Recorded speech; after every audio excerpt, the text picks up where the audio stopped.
Percy was working in the coal mines. He was feeling bored and lonely, with only the silly freight cars for company. "Cheer up, Percy," said his driver. "Sir Topham Hatt has told me that we must be here again tomorrow. We've just got to make the best of a bad situation." "I'll try, sir," sighed Percy. Next morning, the freight car started teasing Percy.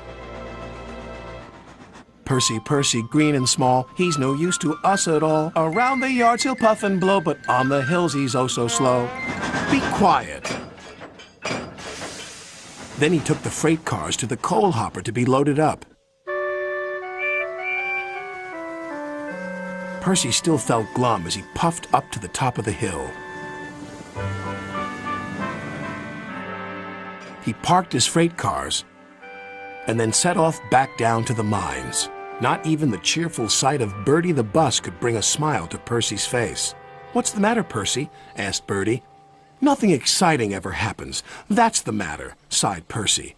"It's just coal, coal, coal, and cars, cars, cars. I'm bored, bored, bored." "Excitement is surprising," observed Bertie. "You never know when it'll happen. Otherwise, it wouldn't be exciting. Toodle peep." "It would be surprising if something surprising happened," muttered Percy. Later, he stopped by the water tower for a drink.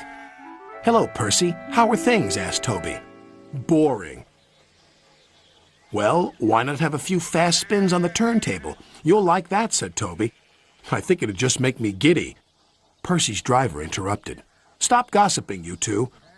Cheer up, Percy. You'll soon know more about cars than any other engine."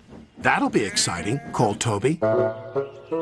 The freight cars were still grumbling, and there was more of them than ever. "You're much too small to pull all of us. We want another engine or we'll be struggling up the hill all night." "All night, all right. You can puff and blow, but on that hill you're still too slow." Slow yourself," stuttered Percy. "Temper, temper," giggled the cars. Percy decided to simply carry on. "Go to it, Percy," shouted the driver. The freight cars were still joking. "Too slow! More power! Here all night! Tomorrow, too!" "Be quiet!" said Percy angrily. Then there was trouble. A coupling broke. "Surprise, surprise! Catch us if you can!" "Oh, no!" cried Percy.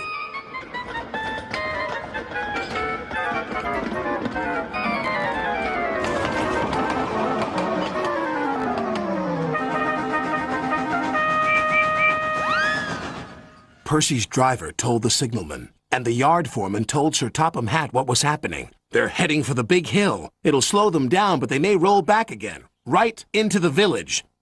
"Then we'll just have to stop them, won't we?" The chase was on.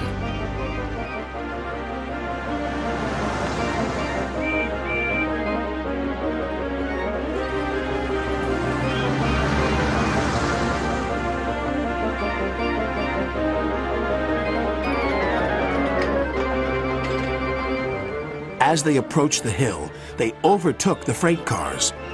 Sir Topham Hatt and Bertie screeched to a halt and waited for them near the top.